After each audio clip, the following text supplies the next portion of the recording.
This is a timepiece, precise, sophisticated, complex in construction, yet capable of being duplicated exactly in quantity, quickly, and economically.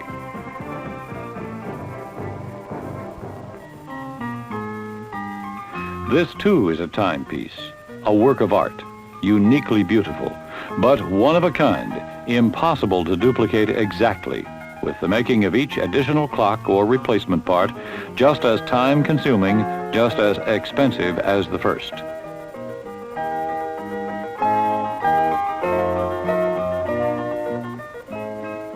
How did we get from an age of slow and laborious handcrafting to the highly efficient mass production of today's technology? A great deal of this advancement has come through the achievements of our nation's toolmakers in their constant development, revision, and refinement of the toolmaker's art.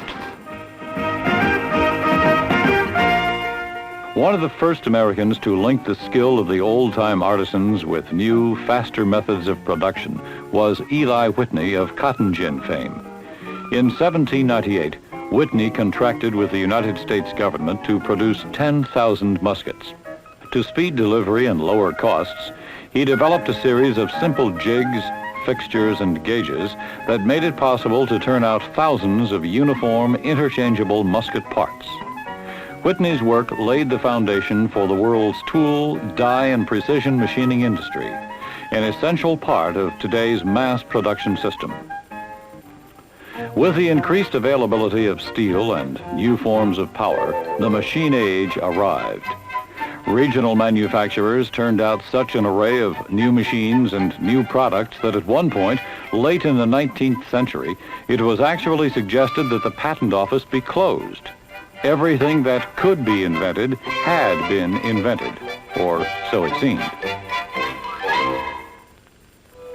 But that theory was quickly exploded by the development of the automobile. Suddenly, everyone wanted to trade in his horse for a car.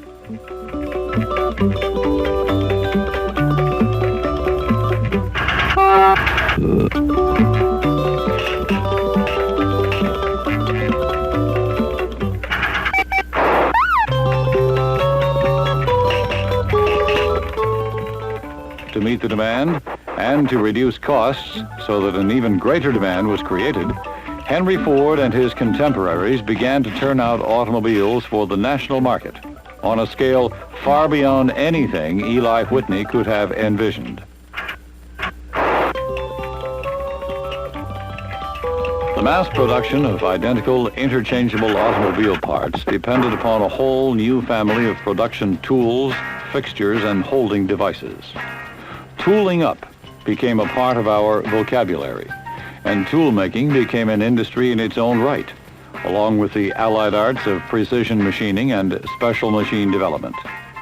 These specialties have grown to serve not only the auto manufacturers, but all the other industries who followed their lead.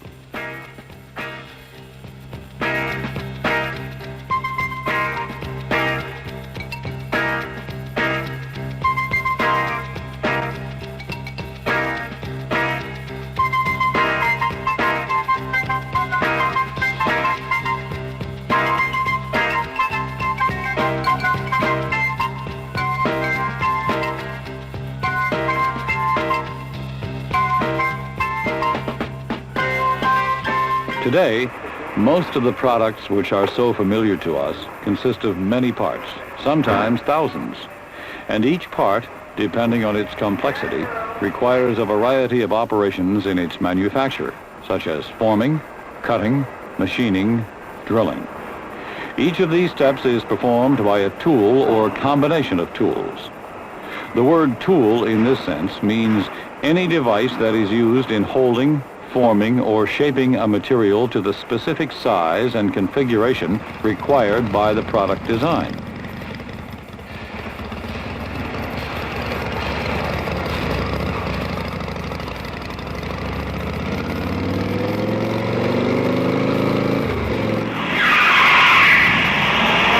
The design of a modern-day product is most often an evolutionary process, combining the experience and talent of many people: designers, engineers, tool makers. For instance, the performance of an experimental engine in a racing car can provide valuable data for design improvements in standard production automobiles. Special attention is given to components like the carburetor, which must deliver just the right quantity and blend of fuel and air for maximum engine performance. This determination helps the design crew in the development of standard production carburetors, which are duplicated by the millions for today's passenger cars. Each of the hundreds of separate components in a standard carburetor is the result of a particular mass production technique made possible by the toolmaker's skills. Major parts like the throttle body, carburetor bowl, and air horn are die castings and received their shape from precision molds that were painstakingly created to exact specifications by a mold maker, a tool maker who specializes in making molds. To form the cavity into which molten metal is poured, the top and bottom halves of the mold are locked into a die casting machine and repeatedly filled with an aluminum charge under pressure, producing an endless quantity of precisely identical throttle bodies. The carburetor bowl, produced by a similar die-cast mold, then undergoes a series of metal removal processes in the grip of this special machine, itself a product of the tooling and machining industry. As the die casting travels from station to station, surfaces are machined, holes drilled and tapped, and dimensions monitored, all in an uninterrupted flow of automatic precision. The toolmaker's art is in evidence everywhere, as in the positioning device at Station 14, which assures just the right angle and depth for the drilling operation. Punch presses convert strips of raw metal into small carburetor parts such as valves, brackets, and linkage members. The heart of this operation is the two-part die that acts as hammer and anvil, applying a series of cuts and bends to each piece as it travels through the stations. A toolmaker spent many hours cutting and shaping each progressive segment of the die to the precise contour required. Even carburetor assembly and inspection operations are largely automatic. Shafts, springs, and subassemblies are positioned and fastened to the body castings by special tools and fixtures.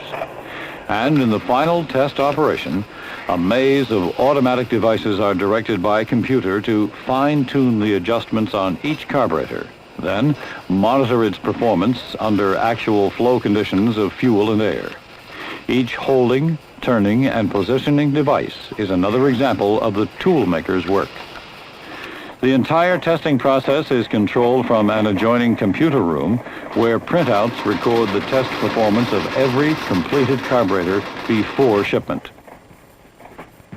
Before any of this high-speed production was possible, a toolmaker had to interpret the engineering requirements for each mass-produced part, then build the special tooling needed to reproduce that part in large quantities. For instance, the die that made the carburetor throttle lever began as a solid block of tool steel, and using his own special equipment, like this milling machine, the toolmaker progressively rough sizes and squares the block. Then proceeds to grind and contour each surface to exact dimension, measuring the accuracy of his work at every stage. A special jig borer is used to create the various alignment holes with extreme accuracy. Finally, he test runs his work on a punch press to ensure that every part of the finished die is doing its job correctly. All this takes hundreds of hours and requires a degree of precision that leaves no room for error. Obviously, this is a job for a skilled craftsman. The foundation of all tool, die, and precision machining is measurement, and the accuracy of these measurements is a critical factor. It must be absolutely certain, unbelievably precise. One of the basic instruments used by the toolmaker is the micrometer, but today, many other sophisticated instruments are necessary when working to tolerances of a few 10,000ths of an inch. This accuracy is the equivalent of splitting a human hair lengthwise into as many as 10 or 15 equal parts. Producing work to this degree of accuracy requires standards of reference that are even more precise. The standard for all measurement in the industry is the gauge block, some of which are accurate to within 4 millionths of an inch, the equivalent of splitting that same hair into 750 equal parts. Large manufacturers maintain their own internal tool rooms for repair and maintenance, but most of the nation's manufacturers, including the industrial giants, depend upon independent companies for the largest part of their original tooling and precision machining. Much of the demand comes from manufacturers in such fields as aerospace, electronics, automotive, appliance, recreational, and agricultural equipment production. Tooling and machining companies undertake a wide range of work, from the making of basic tools and dies and the precision machining of production parts to the designing, building, and installation of special new machines for their customers' production lines. This special machine, being tested here before shipment, makes hydraulic pumps for automobile power steering systems. Designed and built by a tool company, the machine automatically feeds and assembles hundreds of individual components, turning out 1,200 completed pumps per hour with minimum human attention. Precision machining is a large and growing area of industry service. When the space age dictated standards of precision beyond normal manufacturing capabilities, many independent tool and die companies were called upon to undertake actual short-run precision machining of special parts. Some have since specialized in this kind of production machining, often to the exclusion of tooling, and they make up a large segment of the industry. Today's precision machinist has access to a great variety of complex equipment to speed and simplify his work. Many of the machines he uses are tape or numerically controlled. They automatically direct the desired cutting or contouring operation according to a predetermined program, which may have been created with the aid of a computer. Another widely used tool-making technique is electrical discharge machining, or EDM. This electrical erosion process permits the machining of tool and die components in an oil submersion bath after they've been hardened by heat treatment. All this means that the toolmaker's job is never dull. There's always a wide range of challenging projects requiring the many skills learned during apprenticeship. Most apprentices come into the training program with a high school diploma, a reasonable mechanical aptitude, and a strong interest in the technology of the field. I'm in my second year of apprentice training now.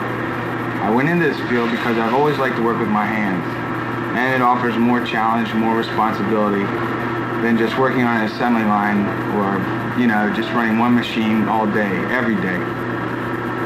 In addition to on-the-job training, we get some classroom instruction. We have a regional school here in town for the classroom work. I go twice a week. The courses cover, math, blueprint reading, tool technology, metallurgy. The formal classroom portion of an apprenticeship supplements the basic craft knowledge obtained on the job. Requirements vary somewhat from state to state, but generally 4 years of on-the-job training are needed, plus several hundred additional hours of classroom study. Many states operate regional training programs, and there are also a number of schools throughout the country sponsored by the National Tool, Die, and Precision Machining Association. When I started, the 4-year apprenticeship seemed like a long time, but I'm nearly through it now, and it's been worth it. For a lot of us, it's a lot better than going to college, because you have a chance to learn while you learn, and talk about money. I know some jobs may pay higher hourly wages, but if you really look into it, you'll find you may only have work for maybe 8 or 9 months out of the year, so your total income isn't all that good. I know I'll have a steady job in clean, safe surroundings, and I'll always be able to find a job anywhere in the country. Thank you. Now that my apprenticeship is over, and I have my journeyman papers, things are working out even better than I'd hoped. I make good money, and I have the time to enjoy it. But best of all, my work is always changing. It's always something different. I get to work out my own assignments. There's a lot of creativity involved, And to me, that's an important part of any job. I'm doing what I like. The future's wide open. I started out as an apprentice 18 years ago. Today, I own a tool and die company with 26 employees. We belong to the National Tool, Die, and Precision Machining Association. It's a professional organization, helps to maintain industry standards. You know, it's a good source, too, for management and training information. As a matter of fact, we use the association's training materials in our company's apprentice program. We're always looking for good, reliable people who like to work with their hands and their heads. That last part is very important. Precision is the name of the game. It's no longer a purely mechanical field now that we're getting into electronic instrumentation, tape-controlled and computer-programmed equipment. So to all young people still in school who think they might be interested in a career in tool and die making or precision machining, I'd suggest you take all the technical classes you can get. Proficiency in technical subjects and a good mechanical aptitude are important for any young person entering apprenticeship, and so is the ability to stick with it. It takes determination to get through the many facets of the apprentice program, but the variety and intensity of the training make the time go by quickly. Since most tool and die companies are comparatively small, averaging 20 to 30 employees, their apprentices have the chance to participate directly in many different types of work without experiencing that feeling of being lost in the crowd. The payoff comes, of course, in the wide range of career opportunities open to the journeyman toolmaker. Many become managers of their own companies. Others pursue rewarding careers in such specialties as tool and die design, production and quality control, model making, machine building, engraving, metallurgy, and many, many others. Wherever his work leads him, the toolmaker has the satisfaction that he's contributing directly to the industrial progress of our nation. It's his craftsmanship, his expertise that makes things happen in the world of manufacturing. As our technology advances, we'll see the development of new products, new processes, even new industries, and tool-making skills will be in even greater demand. Skilled professionals will always be needed to create the machinery of the new technology, to translate theoretical concepts into working tools, the new tools of our continuing progress.